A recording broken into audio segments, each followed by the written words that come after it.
हाय, मैं डॉक्टर विश्वरूप राय चौधरी। उनके कुछ सवाल हैं और मेरे जवाब।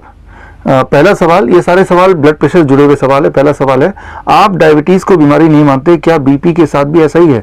एग्जैक्टली ऐसा ही है। मैं आपको एग्जांपल से एक्सप्लेन करता हूँ, 1 मिनट लगेगा समझने में आपको। एक पेशेंट जैसे ही वो डॉक्टर के ऑफिस में जाता है, जैसे वो डॉक्टर को देखता है, उसका ब्लड प्रेशर बढ़ना शुरू हो जाता है। जितना बूढ़ा डॉक्टर उतना ज़्यादा ब्लड प्रेशर, जितनी सारी डिग्रियां उतनी ज़्यादा ब्लड प्रेशर और बढ़ जाती है। जितना बड़ा हॉस्पिटल, जितना महंगा हॉस्पिटल, मानो कि ब्लड प्रेशर और बढ़ जाता है। तो वो जो ब्लड प्रेशर है वो उस पेशेंट का अपना एक्सेस ब्लड प्रेशर नहीं है, that is because of the doctor itself. और जैसे ही वो हॉस्पिटल से बाहर निकलता है, ब्लड प्रेशर दोबारा नॉर्मलाइज हो जाता है। इसे कहते हैं मेडिकल भाषा में व्हाइट कोट सिंड्रोम। और ये देखा कि 80% पेशेंट्स जो प्रेजेंटली दवा ले रहे हैं, उनका जो बढ़ा हुआ ब्लड प्रेशर होता है वो दरअसल व्हाइट कोट सिंड्रोम का शिकार है, ना कि इन रियलिटी वो ब्लड प्रेशर के पेशेंट्स हैं। सो 80% लोग आप में से जो लोग दवा ले रहे हैं, एक्चुअली आपको दवा की आवश्यकता ही नहीं है, वो सिर्फ मोमेंटरीली होता है। आपका अगला सवाल है, बीपी बढ़ना ज्यादा खतरनाक है या कम होना?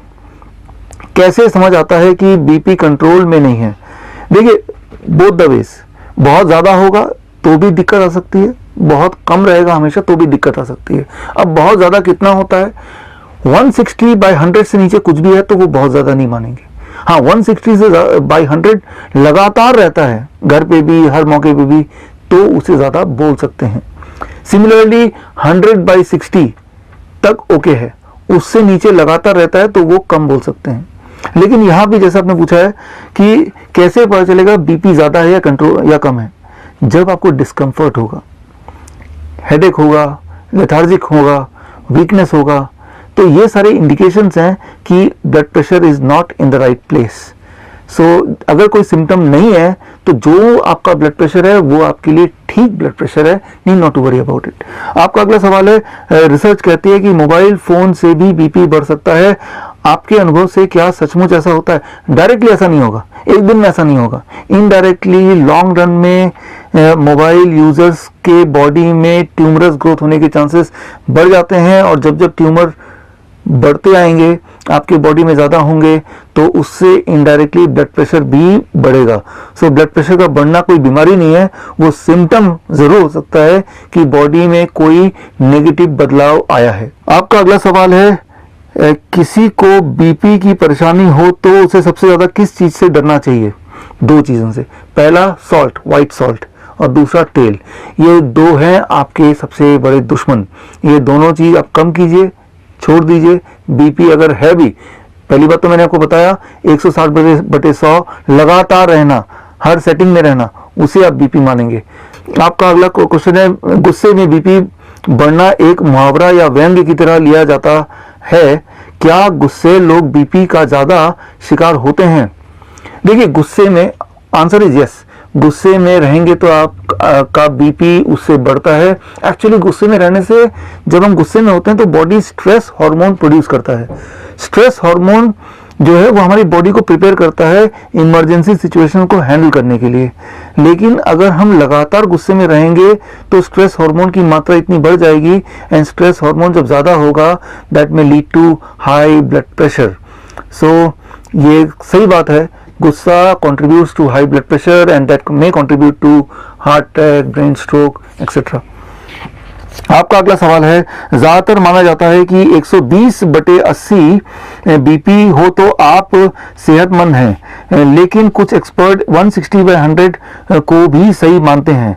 इतना अंतर क्यों और स्टैंडर्ड वैल्यू क्या है? देखिए, 1993 से पहले जेएनसी, जॉइंट नेशनल कमेटी की जो रिपोर्ट थी 1993 तक, वो था 160/100। यानी कि किसी भी इंसान का ब्लड प्रेशर 160/100 से ऊपर होगा तभी उन्हें दवा दिया जाता था। लेकिन उसके बाद जेएनसी 5 आया, और अभी प्रेजेंट की बात आपने लिखा है 120/80, पहले 140/90 आया, उसके बाद 150, 120/80 तक पहुंच गया। सो धीरे धीरे ये वैल्यू कम होती जा रही है। ये कोई अचंभे की बात नहीं होगी कि इस साल के अंत तक आप देखेंगे कि स्टैंडर्ड 120/80 से कम होकर 115/75 ही रह गया। बोलने का मतलब ये है कि धीरे धीरे under the influence of pharmaceutical company ये जो आंकड़े हैं ये स्क्वीज होता जा रहा है, और जैसे जैसे आंकड़ा स्क्वीज होता जा रहा है, क्या हो रहा है, वैसे वैसे ऐसे लोग जो ब्लड प्रेशर की दवा जिनको रिकमेंड की जा रही है उनकी तादाद बढ़ती जा रही है। ऑल्दो दे आर हेल्दी, लेकिन सिर्फ कागज में दिखाया गया है, साबित किया गया है कि आप एक पेशेंट हैं। सो एक्चुअल वैल्यू जो है जिसको आप रेफरेंस मान सकते हैं वो है 160/100। अच्छा, ये आप मेरी बात मत मानिए, इसके लिए आप रेफर कीजिए कॉक्रेन डेटाबेस 2018। कॉक्रेन डेटाबेस 2018 की रिपोर्ट ये कहती है अगर किसी का ब्लड प्रेशर 160/100 से नीचे ऑलरेडी है तो उसे दवाई देने से कोई फायदा नहीं है। दवा देके ब्लड प्रेशर को और घटाने से फायदा की जगह नुकसान है। हाँ, अगर पेशेंट का या किसी भी इंसान का ब्लड प्रेशर 160/100 से ऊपर है और लगातार है, तभी वो असली हकदार है दवाओं का या लाइफस्टाइल को चेंज करने का। सो 160/100 is the authentic point of reference, और ये साबित किया है कॉक्रेन कोलैबोरेशन 2018 की रिपोर्ट में भी। आपका अगला सवाल है, डायबिटीज कंट्रोल की तरह क्या खाने पीने की आदतों का कोई फार्मूला है जिससे हर कोई अपना बीपी कंट्रोल कर सके? फार्मूला है, बहुत ही आसान। पहली चीज, क्या नहीं लेना है। याद रखिए, कोई भी चीज जो एनिमल से आती है, जानवरों से आती है, उसे परहेज, उसको नहीं लेना है। जैसे डेयरी प्रोडक्ट है, एनिमल फूड है, चिकन, मटन, फिश, अंडा, ये सब चीज नहीं लेना, पहली चीज। दूसरा, नमक और तेल। मैंने पहले ही बताया, एक्चुअली नमक क्या करता है, नमक आपके बॉडी में पानी को स्टोर कर देता है, और जितना ज़्यादा पानी स्टोर होगा उतना ब्लड प्रेशर बढ़ेगा। तो इन चीज़ों को हटाना है। दो चीज़ ज़िंदगी से हटानी है और दो चीज़ जोड़नी है। वो क्या जोड़नी है? बहुत ही सिंपल बात है।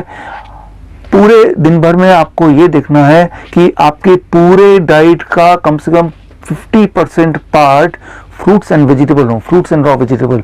मानो पूरे दिन भर में आप 2 kg खाना खाते हैं तो क्यों ना 1 kg सिर्फ फल और सब्जी हो, कच्ची सब्जी, सलाद जिसे कहते हैं, राइट। अगर ये कर लें तो आपका ब्लड प्रेशर अगर 160/100 से ऊपर रहता है तो वो रह नहीं सकता। It will take only 3 days, 72 hours to get back to the normal blood pressure without medication.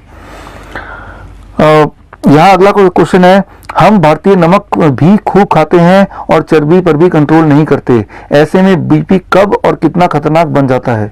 ऐसे में बीपी बहुत खतरनाक बन जाता है। एक्चुअली क्या होता है, जैसे मैंने बताया, नमक पानी को रिटेन करता है और आपका बॉडी फूलता जाता है। That is excess water retention, और एक्सेस वाटर से सूजन होने लगती है, किडनी फेल होने लगता है, हार्ट ठीक से काम नहीं करता है, आपके बॉडी के हर ऑर्गन पर बहुत ही बुरा प्रभाव पड़ता है।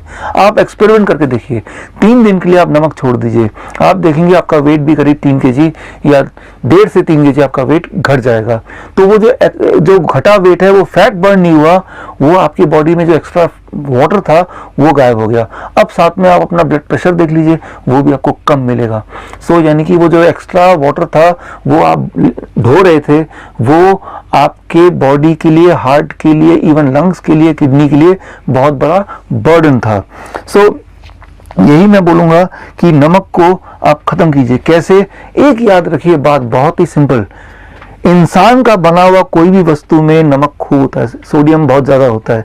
बिस्किट है, ब्रेड है, कोई भी पैक्ड फूड है, और भगवान के बने हुए किसी भी वस्तु में सोडियम, नमक बहुत ही कम होता है, जैसे fruits and vegetables, nuts, seeds, green leaves. So आप कोई भी चीज जब खाएं तो अपने आप से पूछिए, ये भगवान ने बनाया या इंसान ने बनाया? भगवान ने बनाया तो फौरन खा लीजिए, उसे कुक करने की आवश्यकता नहीं है। ऐसा कर पाएंगे तो आपकी बीपी अगर बढ़ी है तो घट जाएगी, और बढ़ी नहीं है तो बढ़ेगी नहीं। अगला क्वेश्चन यह है, क्या बच्चों को भी बीपी की समस्या होती है? बच्चों को बीपी की समस्या होती है, डेफिनेटली होती है। अगर हाँ तो किस उम्र से और किन बातों का ध्यान रखना चाहिए? करीब 15 साल, 16 साल। उससे पहले बॉडी क्या करता है, बॉडी का एकोमोडेटिव मैकेनिज्म है, डाइवर्जन मैकेनिज्म है, जिसकी वजह से वो सॉल्ट कितना भी खाएंगे, चर्बी कितना भी खाएंगे, उसके बाद भी ब्लड प्रेशर एक पर्टिकुलर रेंज के अंदर ही रहेगा, because it will contribute to something else, right. वो बर्डन करेगा हार्ट और बर्डन करेगा किडनी पे ब्लड प्रेशर को मेंटेन करने के लिए। लेकिन 16 साल के बाद ये मैकेनिज्म बॉडी का धीरे धीरे एकोमोडेटिव जो मैकेनिज्म है वो कम होने लगता है। As a result of that 16 साल के बाद भी बच्चे बीपी के पेशेंट बनना शुरू हो जाते हैं। बीपी का पेशेंट मतलब ब्लड प्रेशर हाई 160/100 से। लेकिन ब्लड प्रेशर एक सिम्टम है, वो कोई बीमारी नहीं है। ब्लड प्रेशर ज्यादा का मतलब ये है कि बॉडी में कुछ गड़बड़ है। मैं आपको उदाहरण से समझाता हूँ। ये पाइप है, ये मैं वाटर में फिट कर देता हूँ, टैप में फिट कर देता हूँ, मान लो ये पाइप, और पानी यहाँ से बह रहा है। अब वाटर का प्रेशर है पानी टैप पाइप के अंदर। अब पाइप को अगर मैं दबा दूंगा तो यहाँ वाटर प्रेशर बढ़ेगा या घटेगा? बढ़ जाएगा, वाटर प्रेशर बढ़ जाएगा। डायमीटर जैसे जैसे पाइप का घटेगा वैसे वैसे वाटर प्रेशर बढ़ेगा। Clear? Less diameter of the pipe, more water pressure. यही बात है, यही बात हमारे बॉडी के ब्लड वेसल्स में भी है। हमारे बॉडी का जो ब्लड वेसल है वो लगभग 1 लाख किलोमीटर तक है, और वो पाइप की तरह है, यहाँ पे पानी की जगह ब्लड फ्लो कर रहा है। और होता क्या है कि अंदर ब्लॉकेज हो जाते हैं। जैसे जैसे ब्लॉकेज होता है तो डायमीटर कम होने लगता है, जैसे जैसे डायमीटर कम होने लगता है so water pressure, sorry blood pressure बढ़ने लगता है, ब्लड प्रेशर बढ़ जाता है। जब भी ब्लड प्रेशर ज्यादा होगा किसी का लगातार, इसका मतलब उसके बॉडी के अंदर, पूरे बॉडी में हजारों जगह पे ब्लड वेसल्स के अंदर छोटे छोटे ब्लॉकेजेस हैं, और वो कई सारे जब ब्लॉकेज बन जाते हैं तो बॉडी एकोमोडेट करने के लिए, ब्लड सर्कुलेट करने के लिए ठीक से ब्लड का प्रेशर ऑटोमेटिकली बढ़ा देती है।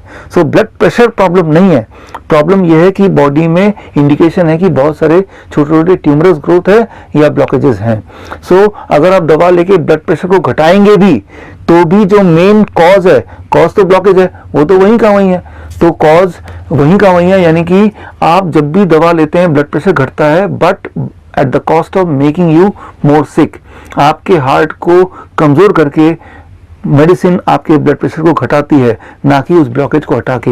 लेकिन अगर आप अपने 50% डाइट भी फ्रूट्स एंड वेजिटेबल का कर दें, कच्ची सब्जी और फल का कर देंगे 50% डाइट, तो धीरे धीरे ब्लॉकेज कम हो जाएगा। करीब 1 महीने से 3 महीने में कैसे पता चलेगा ब्लॉकेज कम हो गया? बड़ा सिंपल, आपका ब्लड प्रेशर नीचे आने लगेगा, आपकी एनर्जी लेवल बढ़ने लगेगी, आपका एक्सेस वाटर रिटेंशन कम होने लगेगा, आपके बॉडी में जो सूजन रहता होगा तो वो गायब हो जाएगा। ये सारे इंडिकेशन है। अगर आप सीढ़ियों में चढ़ेंगे तो किसी को एंजाइना था तो एंजाइना नहीं रहेगा, तो ये सारे इंडिकेशन है। अब अगला आखिरी सवाल आपका है, 10वां सवाल। आप बीपी की दवा कंपनियों और बाजार का फैलाया हुआ डर कहते हैं, ऐसा क्यों? देखिए, ब्लड प्रेशर की जो दवा है, जैसे ही आप लेंगे तो सबसे पहली बात, ब्लड प्रेशर की दवा पे 2 साल तक रहेंगे तो आपका ब्लड शुगर भी बढ़ने लगेगा, कोलेस्ट्रॉल भी अनयूजुअली बढ़ने लगेगा, राइट? तो मतलब एक दवा से 2 और दवाइयां आपको अल्टीमेटली लेनी पड़ेंगी। 73% पेशेंट जो ब्लड प्रेशर की दवा लेते हैं वो ब्लड शुगर की दवा भी लेते हैं, कोलेस्ट्रॉल की दवा भी लेते हैं। अगर आप जॉइंट नेशनल कमेटी 4 को देखेंगे, उसके सारे मेंबर्स को देखेंगे, उसमें से 70% ऐसे मेंबर हैं जो किसी न किसी बड़े फार्मास्यूटिकल कंपनीज के एजेंट या डायरेक्टर या किसी न किसी प्रेसिडेंट, वाइस प्रेसिडेंट या शेयर होल्डर हैं। वो लिस्ट आप खुद भी देख सकते हैं, JNC, joint national committee 4, right? तो मैं ये बोलना चाह रहा हूँ, ये जो कमेटी बनती है, जो ये डिसाइड करती है, अमेरिकन हार्ट एसोसिएशन की कमेटी या जॉइंट नेशनल कमीशन की कमेटी, कि कितना ब्लड प्रेशर होना चाहिए, उस कमेटी में 70% लोग ऐसे हैं जो किसी न किसी कंपनी से, फार्मास्यूटिकल कंपनी से जुड़े हुए हैं। उनके इसीलिए जो आउटकम आता है वो 120, पहले 160/100 था, फिर 140 हो गया, फिर 120/80 है। अब बात चल रही, हो सकता है कि इससे भी कम हो जाए। जबकि एक इंडिपेंडेंट एजेंसी जैसे कॉकरेन कोलैबोरेशन मैंने बोला था, उनका पिछले साल का भी रिपोर्ट ये कहता है कि 160/100 से नीचे हो तो वो नॉर्मल है।